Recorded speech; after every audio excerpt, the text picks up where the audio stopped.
有人说，大妈之所以能得到混混果实，是她吃掉了修女。这种说法是错误的。尾田在 SBS 中说过，吃下能力者不能获得对应的果实能力，只会食物中毒。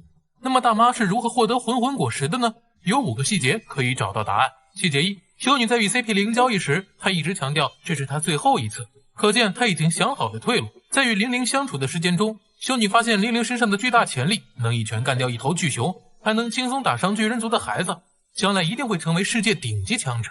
于是修女计划霸占00的身体。细节2，在00 6岁的生日派对上，修女为他准备了丰盛的食物，目标是诱导00爆发嗜食症。早在巨人族的冬至祭上，00因为没能忍住12天不吃东西，爆发了嗜食症，差点把巨人村毁掉。是修女及时赶到才阻止了00。可是在00的生日会上，修女并没有阻止爆发嗜食症的00，反而让他毁掉了羔羊之家。细节3，当00从嗜食症中醒来后，羔羊之家已经被毁，地面上一片狼藉，00的小伙伴们也消失了。可是有一件事却很奇怪，修女的衣服却完好无损地丢在地面上。从00差点毁掉巨人村来看，修女的衣服不可能保存下来。从此也能说明，修女消失并不是被大妈吃掉了，而是她自己策划的。细节4，毁掉羔羊之家后，00便获得了混混果实，而且能熟练用灵魂制造出霍米兹。对于一个6岁的小孩来说，即便是吃了恶魔果实，短时间内也很难运用自如。还记得路飞吃下橡胶果实吗？经常因不能控制果实能力被艾斯和萨博嘲笑，可00却能熟练操控灵魂，应该是修女霸占了00的身体，再使用混混果实的力量。细节5，来到和治国后，大妈被岩灾镜一脚踢入海中，醒来后便失去了记忆，变成了一个慈祥的老太太，性格与她还是孩童时一模一样。来到兔婉监狱与奎因战斗，大妈因脑袋被撞而恢复记忆，此时奎因却发现大妈气息变了，就像换了一个人。难道说大妈的身体中存在着2个人的灵魂？一个是善良淳朴的大妈，一个是凶残邪恶的修女。总结来看，大妈得到混混果实，不是她吃掉了修女，更像是修女霸占了大妈的身体。选公开黑胡子的战斗力上限也就大降水准，香克斯能轻松吊打他。吃下2颗恶魔果实的黑胡子能不能打赢香克斯，一直存在争议。黑胡子的主要输出是靠恶魔果实，得到阵阵果实后扬言自己是最强男人，对战海军元帅战国丝毫不落下风，同时也没有把铁拳卡普放在眼里。暗暗果实吸收伤害，阵阵果实能毁灭世界，黑胡子的果实堪称完美搭配。不过凯多对战路飞时说了，果实都是浮云，只有霸气才能凌驾于一切。黑胡子对战罗的时候爆出弱点，只用阵阵果实被罗狠狠揍了一顿。香克斯对3种霸气的修炼都很强，武装色霸气还没展示过真正的水准。见闻色不仅能预见未来，还能隐藏自己的气息，让敌人的见闻色不能用。霸王色已经掌握最顶尖的缠绕攻击，一招神臂就能秒杀赏金30亿的基德。据说香克斯的霸王色能造成物理伤害，不过还没有在战斗中展示过。如此来看，香克斯的战斗力会高出黑胡子。从赤犬对2人的态度也能证明。顶上战争完结之后，黑胡子在燃烧岛抓住波妮，企图找海军换一艘军舰。赤犬一个人站在船头去交涉，完全不在乎对手是整个黑胡子海贼团。毕竟赤犬在顶上战争单挑过白胡子，自信能打赢黑胡子也是理所当然。可见在赤犬的心目中，刚刚得到阵阵果实的黑胡子，最多也就大降水准。不过面对香克斯的时候，赤犬就很损，岩浆拳头被香克斯的格里芬挡下后，赤犬被吓得脸颊流汗，站在原地不敢动弹，更加不敢对香克斯继续战斗。当香克斯要带走白胡子和艾斯的遗体时，赤犬依旧没有做出任何反应。从此也能看出来他很忌惮香克斯，主动出手肯定会被红发海贼团抱走。单从赤犬的态度来看，香克斯与黑胡子决斗能完全吊打对方吗？山治与黄猿的激战终于开始，萨坦圣也是改造人，有瞬间恢复能力。路飞重新投入战斗，击败土星萨坦圣。海贼王1104话的情报更新后，萨坦圣又展示出堪称 bug 的能力。在千钧一发之际救下女儿波妮后，暴君熊朝着萨坦圣挥出重拳，尾田没有让所有的海米失望，大熊的这一拳结结实实打在土星身上，萨坦圣的身体受到重创，一条蜘蛛腿被打断，控制他人行动的能力下降。黄猿也在此时获得行动能力，他站起来准备灭掉草帽团的所有人。目前索隆正在对战陆奇，能否击败拥有果实觉醒的陆奇还很难说。路飞还在疯狂进食，短时间不会投入战斗，当下只有山治能挡住黄猿。山治在鬼岛对战奎因觉醒血统因子，整体实力应该有准大将级别，而且黄猿刚刚被武当路飞揍过一顿，战斗力不能恢复到最强状态。凭借山治觉醒血统因子的速度和力量，挡住大将黄猿绝对没有问题。草帽团的其他人也开始反击，弹头岛的几名海军中将显然不是对手。与此同时，海军的舰队准备行动，他们打算用炮轰彻底摧毁弹头岛。即便草帽团能搞定萨坦圣和黄猿，怎么逃离海军的包围圈也是问题。就在此时，萨坦圣展示出瞬间恢复能力，被暴君熊打断的腿重新长了出来。萨坦圣说过，他也是一名科学家，有这种恢复力，表明他也是一位改造人。凭借暴君熊现在的身体状态和力量，想要挡住土星萨坦圣的攻击很难。不过他能为路飞恢复体力争取时间，一旦暴君熊战败，路飞就能顶上。期待路飞在击败萨坦圣的战斗中，能让整体实力再提升一个档次。犬评价路飞觉醒幻兽尼卡后的战力水准，后悔当年在马林范多干掉艾斯成为元帅，同时也暴露出自己的战斗力没有四皇级别。当年赤犬在马林范多见到路飞，只说了一句：“这个战场对你来说太早。”可见在赤犬看来，那时的路飞还非常弱，很可能会在顶上战争丧命。得知路飞是革命军龙的儿子后，赤犬下定决心要取下他的脑袋。看到路飞释放霸王色救下艾斯，赤犬不顾任何人的阻拦也要除掉路飞。好在香克斯带着红发海贼团及时赶到，才让路飞能活着离开马林范多。跟着雷利学习2年后，路飞联手罗在德岛击败七武海多弗朗明哥，又闯入四皇大妈的地盘击败2位将星，被摩根斯评价为第5位海上皇帝。赤犬依旧不认可路飞的战斗力，强调在2年前就应该取下路飞的脑袋，甚至还扬言说，不管是4皇还是5皇，统统都会被他率领的海军干掉。在世界会议期间，赤犬得知大妈与凯多联手，要在和之国灭掉路飞。黄猿主动要求去和之国一趟，却被赤犬以那里存在强大的武士阻止。后来我们才知道，赤犬在害怕凯多，也表明出他没有抗衡4皇的战斗力，能在马林范多抗衡4皇白胡子，完全是因为老爹受伤后实力下降。此时的赤犬感叹自己在如此乱世当元帅，也是后悔在马林范多干掉艾斯。等到路飞战胜凯多的7天之后，赤犬才敢让大将绿牛前往和之国，还特意叮嘱绿牛只抓捕百兽海贼团的人，千万不要去招惹新任4皇路飞。可见在赤犬的心目中，已经认定路飞从一个弱者成长为真正的4皇。大将绿牛完全不是他的对手，即便是海军也不能轻易与草帽团爆发战争。尔科公开黑胡子的战斗力上限，也难怪雷利会说打不赢双果实的地气。自从黑胡子吃下暗暗果实开始，战斗力就是一路飙升。对战赏金5亿5千万的火拳艾斯，用黑暗吞噬炎帝获胜。在顶上战争得到阵阵果实后，黑胡子甚至强调自己是最强男人。与前海军元帅战国单挑，被一巴掌拍吐血后，依旧能挡住战国的攻击。随后铁拳卡普加入战斗，黑胡子依旧不怂，强调2个老头不足为惧。不过在面对红发海贼团时，他还是有些忌惮，带着手下乖乖离开。还有在燃烧岛遇到赤犬，也不敢正面战斗，选择第一时间离开。可见黑胡子即便拥有2颗果实，遇到顶级强者依旧有一些底气不足。路飞在和之国击败凯多之后，黑胡子的赏金也涨到39亿9600万，对战赏金只有30亿的罗，前期只用阵阵果实战斗，被狠狠揍了一顿，迫不得已开启暗暗果实才将罗击败。不过却让贝波一巴掌拍飞就走船长，去九蛇岛抢夺甜甜果实。黑胡子的表现也很一般，没打赢赤天使鹰眼，靠着偷袭才抓住汉库克的脖梗，却不敢动手将汉库克直接干掉。见到冥王雷利登场之后，被惊讶的脸颊流汗，只能放弃抢夺甜甜果实。不过雷利却说自己年纪大了，无法从正面击败现在的黑胡子，不敢对战红发和赤犬，靠偷袭抓住汉库克的黑胡子，实力真在雷利之上吗？在顶上战争完结后的1年，马尔科带着众多队长去找黑胡子报仇，最终马尔科等人被打得体无完肤，黑胡子也趁此成为4位海上皇帝之一。从马尔科回忆的战斗画面来看，黑胡子一个人就将众多队长团灭，而且马尔科还强调说，完全不是黑胡子的对手，能让抗衡海军大将的马尔科认怂，黑胡子的实力绝对不会在雷利之下。尾田公开雷利能喝退黑胡子的真正原因，即便汉库克被干掉，九蛇岛还有4位大将级强者。黑胡子带着2个小弟去九蛇岛，目标是抢夺超人系甜甜果实。当时海军也在抓捕汉库克，结果连同大九和戴鹏一起被全部石化。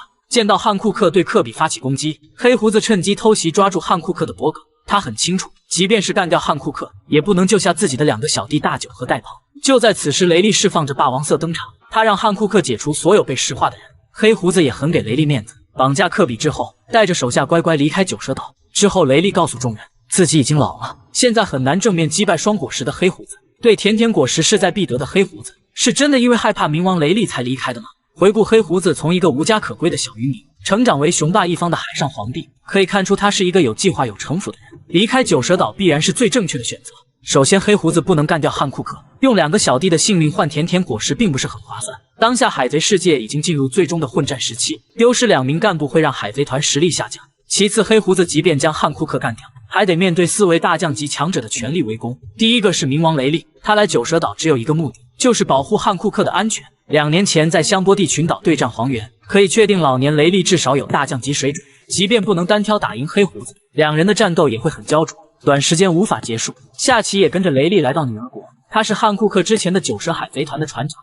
他还没有展示过真正的实力，应该不会比汉库克差，拥有准大将级别。别看咋婆婆整天被汉库克踢来踢去，他曾经也是一位实力强悍的海贼，担任过9蛇海贼团的船长，还曾加入过史上最强的洛克斯海贼团。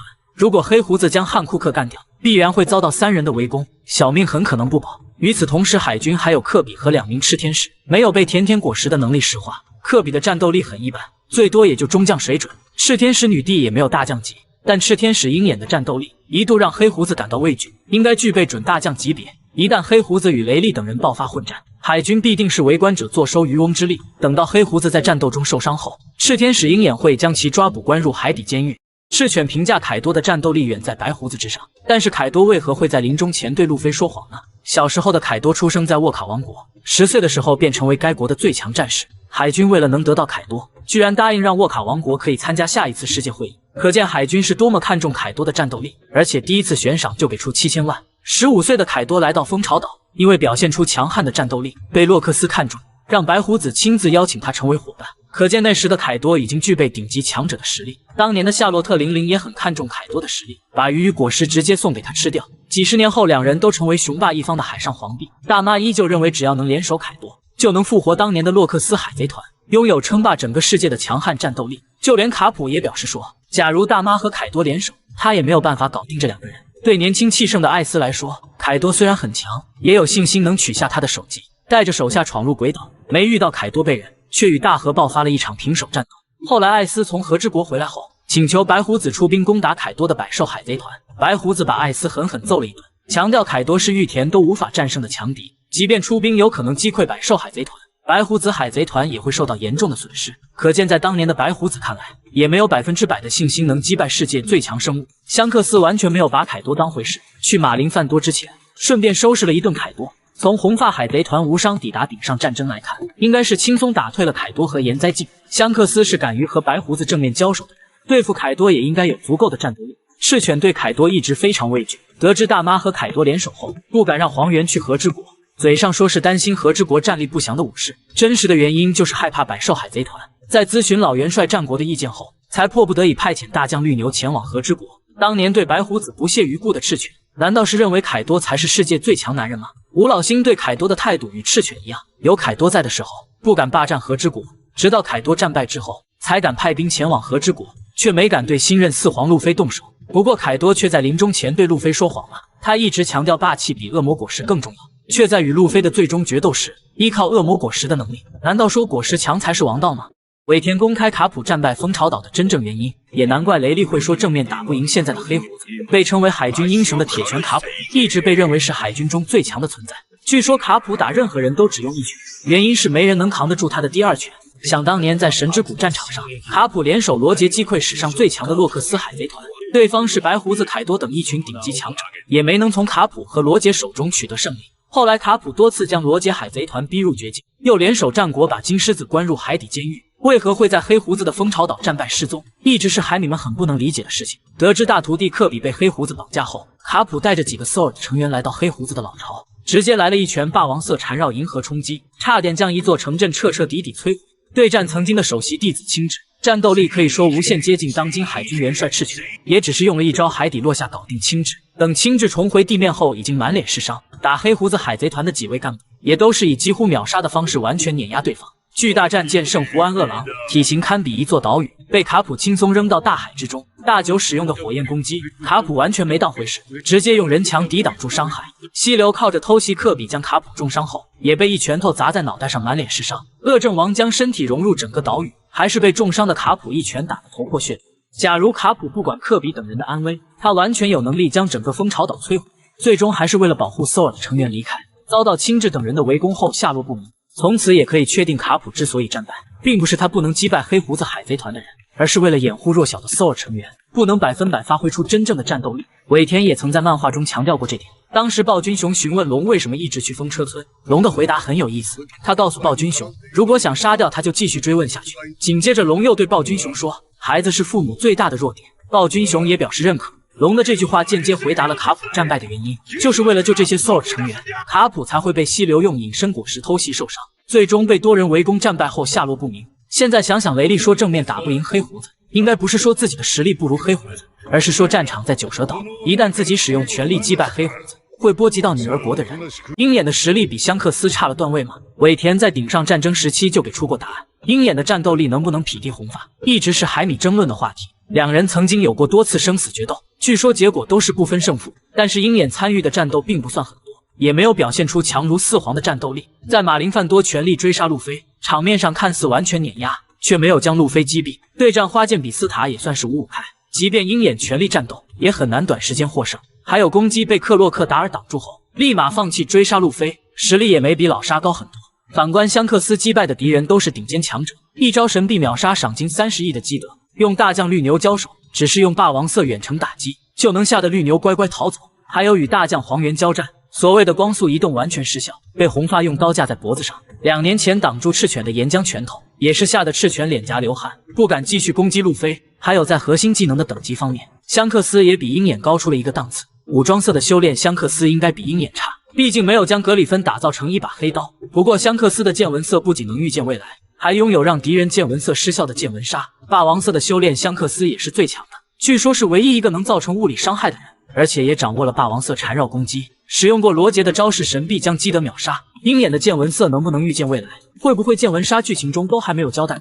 霸王色霸气，鹰眼一定具备了，是否掌握了霸缠攻击，目前还很难确定。其实2年前的顶上战争，尾田就已经交代过鹰眼和红发的实力差距。当时鹰眼见到白胡子抵达马林范多，立马拔出黑刀叶进行攻击，他的目的并不是击败白胡子，而是想测试下自己与最强男人的差距。结果挥出的斩击被钻石乔子挡住，乖乖收起黑刀，停止向白胡子挑战。从此也能确定一点，在鹰眼的心目中，自己比白胡子有很大的差距。可是在当时的香克斯看来，并不比所谓的世界最强男人差很多。独自一个人登上莫比迪克号后，还敢让白胡子召回艾斯，不要招惹黑胡子。即便是白胡子拔出从云切，香克斯也没有怂，正面与白胡子交战。虽然海军在公布鹰眼赏金的时候强调说他的剑术甚至在香克斯之上，但从对战白胡子的结果来看，鹰眼的实力比香克斯还有不小的差距。2场战斗测出当下索隆的战力上限，打拥有双果实的黑胡子也有一战之力。从跟着路飞一起出海开始，索隆的每一次战斗都会让实力提升。对战达兹波尼斯掌握斩断钢铁的力量，对战卡库觉醒了堪比霸王色的鬼气。后来又跟着鹰眼学习2年，剑术提升的同时，还学会了武装色和剑纹色。进入和之国后，索隆用黑刀秋水换来研磨，等同掌握了武装色流萤用法。联手超新星对战2位四皇，索隆用血肉之躯挡下最强合体技能霸海，一瞬间又拖着30多处骨裂的身体，使用9刀流王者系给凯多腹部留下伤疤。之后再对战赏金13亿9千万的岩灾境时，索隆前期被打得毫无还手之力，绝境之下觉醒霸王色霸气，斩断岩灾境的一条翅膀，登基成为地狱之王。此时索隆的赏金为10亿1100万贝利，相比其他皇父并不算非常突出。在弹头岛索隆对战觉醒状态的卡库，索隆也是处于完全碾压的状态。现在索隆的实力有没有大将级别？从2场战斗可以找到准确的定位。得知七武海制度被废除之后，黑胡子立马带着2个小弟来到九蛇岛，不是找第一美女汉库克当老婆，而是为了抢夺超人系甜甜果实。当时海军也在九蛇岛，为了抓捕汉库克，出动了赤天使鹰眼和女帝小鹰眼与黑胡子爆发激烈战斗，一刀下去将九蛇岛的山劈成2半。黑胡子见状也露出一脸畏惧，害怕被小鹰眼击败，立马开启暗暗果实反击。单从这场战斗来看，黑胡子的实力并没有超越赤天使鹰眼很多。在弹头岛，海军也派遣出赤天使对抗草帽团，赤天使鹰眼也在其中。索隆见到小鹰眼之后非常兴奋，与他战斗也表现得非常认真。最终赤天使鹰眼被抓住，索隆没有受任何伤，可见双方的实力差距很大。从对战赤天使鹰眼的战绩来看，索隆的战斗力并没有差黑胡子很多，而且索隆不是恶魔果实能力者，暗暗果实的邪门能力对他毫无作用。索隆擅长剑术和霸气的结合攻击，对依靠恶魔果实的黑胡子也算优势。而且索隆已经觉醒霸王色霸气，假以时日，一旦掌握霸王色缠绕攻击，整体战斗力绝对能达到雷利的水准，对抗黑胡子也绝对有一战之力。不过索隆的对手应该是宇之溪流，期待溪流能让索隆再提升一步。尾田再次加强鹰眼的战斗力，不输现在的任何一位四皇。打拥有2颗果实的黑胡子很轻松，鹰眼的实力有没有四皇级别，一直是海米们争论的话题。有人说他曾经与香克斯多次决斗，据说每一次都是不分胜负，而且当时的香克斯还没有断掉左手，可见鹰眼绝对拥有四皇级实力。不过也有海米说，鹰眼在顶上战争攻击白胡子，斩击被钻石乔治挡下，鹰眼也强调主动攻击，只是想测试一下自己与世界最强男人的差距。可见在他的心目中，自己与白胡子的战斗力还存在不小的差距。在世界会议期间，藤虎联手利库王等人提议将七武海制度废除。之后，克洛克达尔提议鹰眼联手与巴基一起成立了十字工会。随之鹰眼的往事公布，曾经是一位海军猎人，赏金高达35亿9千万。刚当上4皇的路飞是30亿，巴基是31亿8千9百万，都比鹰眼低很多。而且海军在介绍鹰眼的时候特意强调，他的剑术比4皇香克斯更强。如此来看，鹰眼的真正实力不输4皇，也不会比香克斯有什么差距。自从路飞在鬼岛击败凯多后，霸王色缠绕攻击已经是顶级强者的标配。香克斯用一招罗杰使用过的神臂秒杀了赏金30亿贝利的基德，卡普用一招霸缠攻击银河冲击几乎摧毁了蜂巢岛的一座城镇。鹰眼的霸王色缠绕攻击到底有多强，还需要后面的剧情加以证明。得知七武海制度被废除后，黑胡子立马带着2个手下攻打九蛇岛，目标不是霸占第一美女汉库克当老婆，而是抢夺超人系甜甜果实。黑胡子是看过恶魔果实图鉴的人，甜甜果实有何特殊能力他最清楚。不过在攻打九蛇岛的时候，海军也派遣了赤天使去抓女帝汉库克。赤天使鹰眼与黑胡子爆发战斗，从场面上看，赤天使鹰眼并不落下风。黑胡子对赤天使也很畏惧，迫不得已开启暗暗果实才将小鹰眼逼退。贝加庞克利用七武海的能力创造赤天使，战斗力不会超越真正的七武海，小鹰眼都能让黑胡子感到棘手。如果是真正的鹰眼与他展开决斗，即便黑胡子拥有阵阵果实和暗暗果实，想打赢第一剑豪也非常困难。首先，鹰眼米霍克并不是能力者，暗暗果实对他来说并没有克制作用，而且鹰眼能打造出黑刀，也能与香克斯打成平手，霸气的修炼绝对不弱。黑胡子目前的弱点就是霸气不强，能不能打过现在的鹰眼还真不好说。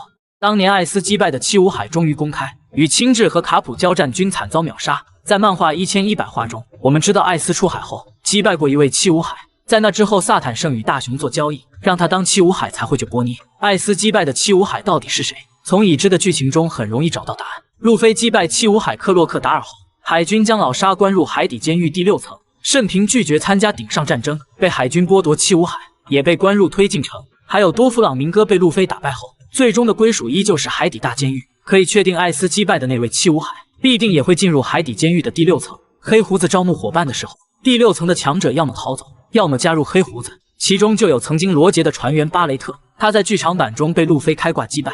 还有传说极大海贼邦迪沃尔德，帮路飞提升霸气后再次进入监狱。邦迪沃尔德被冰封了30年，他不可能是被艾斯击败的七武海。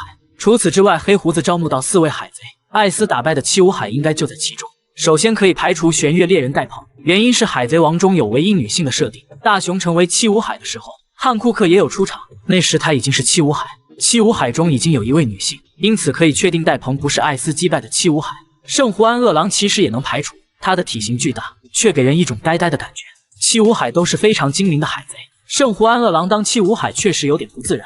匹萨罗的可能性很大，他的外号叫恶政王，应该也是一国之君。大雄成为七武海时，慎平强调大雄是前任国王，这里还有现任国王。如果恶政王是艾斯击败的七武海，慎平就应该说走了一位王又来一个。不过从恶政王的战斗力来看，当一名七武海也算绰绰有余吧。黑胡子从推进城招募的同伴还有大九，那是一个阴险狡诈的海贼。当年遇到刚从海军辞职的青雉时，他就站出来挑事，却被瞬间秒杀。为了救大徒弟科比，卡普带着索尔成员闯入海贼乐园蜂巢岛，用一招银河冲击毁掉半个城镇。对此大九却露出一脸邪笑。后来也是他第一个站出来攻击卡普，吐出的火焰攻击没有任何效果。在卡普被溪流偷袭重伤后，青雉等人联手将海军英雄彻底击败。大九表现出一副胜利者的嘴脸，可见他是一个非常奸诈的海贼。年轻气盛的艾斯看不惯七武海大九，将他击败泄愤也是合情合理。最强的自然系恶魔果实终于公开，吃了它就是海贼王中的第2强者。不过那颗果实已经被尾田彻底雪藏。自然系一直被认为是3系恶魔果实中最强的一种。在顶上战争时，3位海军大将都展示过自然系毁天灭地的力量。青雉的洞洞果实能将毁灭一座岛屿的海啸瞬间冰封，赤犬的岩浆果实不仅能燃烧火焰，还能让大地变成熔岩炼狱。最强的自然系果实到底是哪一颗，一直没有非常明确的答案。黑胡子吃下暗暗果实后曾说过，那就是最强的自然系恶魔果实，拥有世界上最凶恶的力量，可以吸收任何能量造成的伤害。一旦被黑胡子释放的黑暗元素触碰，能力者的恶魔果实也会失效。黑胡子靠着暗暗果实击败艾斯，从一个无名小卒晋升为七武海，对战世界最强男人白胡子。单单从果实对拼来看也占据绝对优势。不过暗暗果实不能让身体元素化，还会带来双倍疼痛，算是一大缺陷。赤犬当上海军元帅后，生命卡信息更新，也有了岩浆果实的详细介绍。相比超人系和动物系恶魔果实，岩浆果实拥有最顶尖的攻击力。从赤犬的战斗表现来看，岩浆果实的确拥有最强自然系的资格。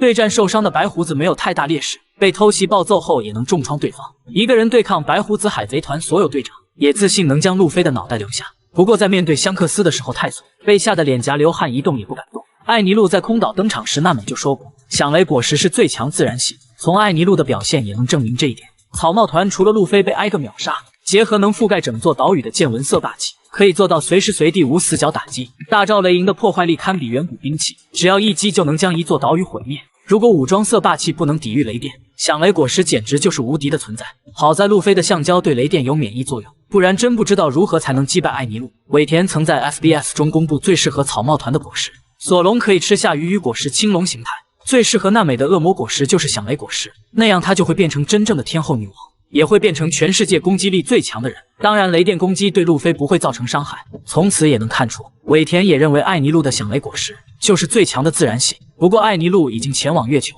响雷果实很难在剧情中出现了。不过尾田好像忘了，娜美不用雷电攻击也能把路飞按在地上摩擦。海军12生肖的战力排名确定，强如赤犬也只能排在第3名。据说最强的人拥有50亿的赏金。第6名是黄猿，对应生肖是申猴。当年在香波地群岛登场，黄猿把超新星挨个虐了一边，如果不是冥王雷利及时出现，索隆的小命铁定被光速替带走。不过黄猿见到暴君熊却没有出手，多多少少有点丢大将的面子。在顶上战争他的表现还算可以，打白胡子也能给对方造成伤害。见到四皇副手本贝克曼举起双手，也算是黄猿战绩上的一个污点。对战武当状态下的路飞，黄猿被一拳爆头，可见他并不能匹敌四皇。第5名是青雉，对应的生肖是有鸡。青雉的战斗力略低于赤犬，经过10天10夜的鏖战惜败。与白胡子的战斗，青雉的表现很一般，第一次被从空中击落，第二次将白胡子冰封，却强调震动无法冻住，随后就被乔兹撞飞。青雉对黑胡子海贼团时非常勇猛，直接冰封圣胡安饿狼等人。作为卡普的首席大弟子，青雉的战斗力比师傅明显差了一个档次，被卡普用一拳霸王色缠绕攻击，打入地底之下后满脸是伤。第3名是赤犬，对应的生肖是虚狗。单从顶上战争来看，赤犬绝对是战神级别的存在。对战受伤的世界最强男人白胡子，也能从正面给予对方重创，即便被白胡子从背后偷袭重伤，依旧能站起来打掉白胡子半张脸。后来一个人挡住马尔科率领的队长们，场面上也没有表现出任何劣势。不过遇到香克斯后立马认怂，岩浆拳头被挡下后，吓得脸颊流汗。顶上战争过后，赤犬一个人去追黑胡子海贼团，也是战力强大的表现。不过赤犬还不确定拥有霸王色霸气，相比四皇应该还有一定的差距。第2名是战国，对应的生肖是未羊。战国是所有海军大将之中唯一确定拥有霸王色霸气的人，他也算罗杰时代的人，曾经与白胡子多次交手，可见两人实力不分伯仲。与卡普一起对抗过金狮子，大战5天5夜之后将金狮子关入监狱，还有在马林范多对战黑胡子海贼团，一巴掌将对方所有人拍吐血。虽然战国没有使用过霸禅攻击，他的战斗力绝对在四皇级别。第1名是多拉格，对应的生肖是辰龙。最新的海贼王漫画剧情已经确定，多拉格曾经是海军中的一员，在那里看不到自己要坚持的正义，才决定创建革命军对抗天龙人。多拉格的具体战斗力还无法确定，拥有操控风雨雷电的能力，还应该拥有强大的霸王色霸气，所谓的霸禅攻击也应该具备。龙的赏金也未公布，被评为最危险的罪犯，达到50亿贝利不算难。多拉格的往事全部公开，当海军的时候暴揍过赤犬，路飞的母亲也要登场了吗？作为海贼王中最神秘的人，多拉格的身上有太多的谜团。恶魔果实能力没有公开，悬赏金有没有50亿贝利也不清楚。不过从漫画1097话中，我们可以得知很多关于他的往事。多拉格与路飞不同，很听老爸卡普的话，早早就成为一名海军。曾经有海米推测多拉格是海军，万万没想到多年后居然成真了。